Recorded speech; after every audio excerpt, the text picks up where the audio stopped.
skuadrat edhe do humbasin Esmeralda, absolutisht. Në humbjen e fundit po them, mbas largimit me këtë po them, se unë nuk po them me Barcelonën, se të humbasesh me Barcelonën nuk është fundi botës. Efekt i situatës së keqe brenda domethënë është tamam post-traum. Po mund të jetë situatë e keqe brenda grupit të Realit, sepse edhe dje diskutuam për të mundur një skuadër si Albacete, kapacitetet që ka Reali nuk ka nevojë fare për drejtues. As për Arbeloan dhe as për Ancelotin dhe as për askënd. Unë mendoj që brenda ka një situatë të trazuar në kampin madrilen, sepse e kam thënë dhe stërthënë dhe do ta them gjithmonë që paraja e tepërt e prish, le të themi, qëllimin e vërtet të kësaj loje. Pra, okej, duhet ketë brenda show, spektakël, absolutisht, se për atë shihet, për teleshikuesit dhe spektatorët në stadium, por kurse si të humbasin qëllimin e vërtet për cilin luhet futbolli. Sepse këtu nuk mund të rrotullohet, sa do i mirë mund t'jesh, po ka dhe një sens, apo le të themi, njerëzillëk, nëse mund ta quajmë kështu, mbi futbollistët që janë elitar, sepse në fund fare ti je shembull për shumicën në botë. Të ndjekin, jo vetëm si futbollist, por edhe si sjellje njerëzore që bën në fushën e blerët. Një futbollist si Mbappéja, me këtë vlerë që ka, me ato gjeste që bëri në fushën e blerët, kundrejt trajnerit, mund të jetë super futbollist, por kundrejt trajnerit dhe kundrejt Barcelonës, kundrejt ekipit. Por i ul shumë pikë vetes. Nuk mund të konsiderohet më lojtar i madh, sepse ti je i madh nuk do të thotë luash mirë vetëm me topin. Po se ka edhe një element tjetër. Perez ka deklaruar se sfida e verës, e merkatos e verës në 2026 është afrimi Haaland. Tek Reali. Atëherë... Pra, në këtë, sikur komplikohet pak ekuacioni për se nëse ke një Mbappé, që ke Vinicius, ke një tuf yjesh, dhe ne tham shumë gjela, tani do të sjellësh edhe një gjel viking. Kam përshtimin që ky është gjeli më i fortë. Ky është qëndron në krye të gjelave.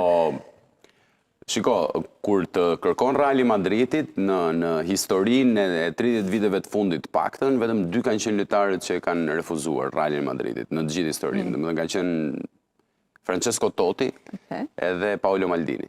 2 italianë. Po 2 italianë, 2 ikona të 2 klubeve. Pra Francesco Totti i Romës edhe Paolo Maldini i Milanit.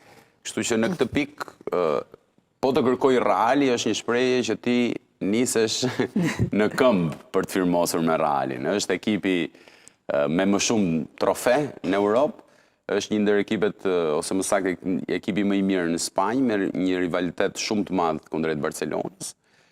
Por ajo që unë do të thoja, afrimi Haalandit ndoshta në aspektin e marketingut mund të ndihmojë Realin Madridit, por në fushën e blerët kam përshtypjen që do shtonte më shumë rivalitetin kush e kush për të bërë gola, sepse prandaj dhe futbolli është i ndarë në pozicione, Esmeralda. Nuk mundet çdo kush, domethënë, të jetë gjel brenda pozicionit vet.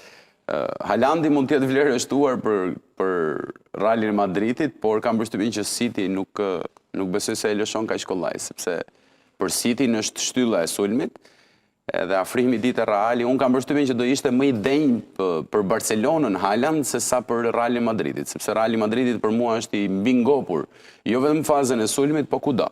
Pra Reali, kam përshtypjen me grupin e lojtarëve që ka, nuk ka nevojë të bëjë merkato për 2 vite me radhë, dhe mund të krijojë një skuadër që mund të jetë tepër e fortë. Absolutisht. Mirë, ndërkohë që duket se Realit i mungon një Modric. Shiko, nëse më lejon të paktën ky ka qenë vetëm pak minuta. Patjetër do të lejoj, por duhet është Predrag Mijatović, ish drejtori i klubit, që thotë që problemi i Realit sot është mungesa e një Luka Modric. Në vitet e arta të afërta të Realit të Madridit, kur fituan disa Champions Liga me radhë, të gjithë ngrinin kokën edhe bërtisnin që Cristiano Ronaldo, le të themi, ishte ai që po i jepte të gjithë këto trofe Realit Madridit. Me të vërtet disi kishin të drejtë sepse ishte ai që shënonte, por askush nuk i vinte re, le të themi, kush ndërtonte, kush mbronte dhe kush organizonte të Reali Madridit, sepse një lojë, një sport i cili luhet me 11 futbollist, pa përfshirjen e të gjithëve nuk mund fitohet dot nga një individ. Është e pamundur. Kështu që në këtë pikë, unë, si pas këndvështrimit tim, Champions Liga të Real Madridit i mori Modric me Toni Kroos. Si e shohun futbollin. Si që mori Xavi me Iniestën, Champions Ligat, Kupat e Europës, botrorin tek Spanja, kështu ishin dhe këta. Ata kishin edhe Mesin, absolutisht, por edhe këta kishin Cristiano Ronaldon, që finalizonte, qofte edhe Benzeman, qofte edhe Vinicius. Sepse kjo vërtetohet letë momentin që u largua Cristiano Ronaldo dhe ato vazhduan ta merrnin, madje i dhanë dhe topin e artë Benzemas. Dhe ata që i dhanë topin e artë Benzemas ishin Luka Modric, që e mori dhe vetë. E vërtet, pa. Pra i dha fund kësaj hegemonis Ronaldo Messi, po nga krau tjetër edhe Toni Kroos, i I dha cili... fund për një sezon. Dakord, për një sezon, aq, se tani... Se u kthye prap, nuk e thyu do të... Dakord, por ditë të them që dyshja Kroos Modric tek Real Madridit do doj ndoshta mbi 30 vitet përsëritet, sepse cilësitë e tyre dhe mënyra se si ata krijuan këtë harmonin me njëri tjetrin, është shumë e vështirë ta krijojnë. Sa do cilësor ti kesh, mund të kesh Bellingham, mund të kesh këdo në fush, por nëse nuk je, le të themi, 1-2 në atë mes fushën e fortë, është e pamundur domethënë të krijosh këtë binomin midis dy futbollistëve që ishin njëshi i Kroacisë me njëshin e Gjermanisë. Kur i ikën këto e kuptoi Real Madridit se kush e kishte dhënë Champions Ligat. Dhe në fund Reimana i duket se tashmë do të luajë në Kin, me sa duket tashmë ka vendosur të shkojë pas paras dhe jo më pas futbollit. Po shiko, Reimana i kam përshtypjen që është në drejt fundit karrierës edhe këto kontratat i joshin këdo.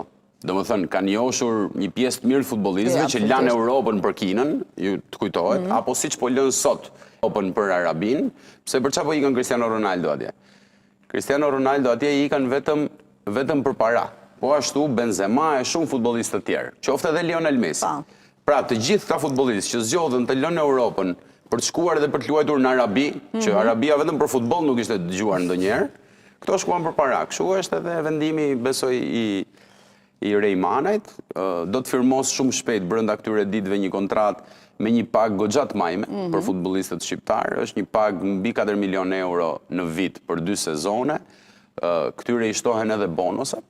Është Jianyang është një skuadër po kineze, e cila e ka ofruar dhe në një bisedë që pata me të u tregua domethënë i hapur edhe më dha edhe disa detaje të tjera për bonusat, po nuk është se po i tregoj, pra e shkosa që nuk është firmosur, nuk është hedhur e zeza mbi të bartë. Shpresoj ti shkoj mbar atje, për mua nga Al Sharia tek kalimi i kampionatin kinez nuk është se as humbet as fiton. Fiton në aspektin individual, po absolutisht që fiton lek, sepse në fund fare kontratat për këtë pumbë. Ndoshta tani e merr më seriozisht lushnjën. Jo se është mirë që të kthehen dhe të investojnë, ndoshta arrisin dhe cilësinë e futbollit në Shqipëri. Po faktikisht futbolli shqiptar i duhen këta lloj njerëzish që kanë para për të hedhur në futboll, në sport. Faleminderit shumë Ledja. Faleminderit juve. Për lajmet e fundit nga vendi rajonet e votash, shkarkoni aplikacionin e Euronews në App Store dhe Google Play. Programet tona mund t'i ndiqni edhe në radio në frekuencën 105.7. Këtu ndajmë bashkë, mirëpafshim.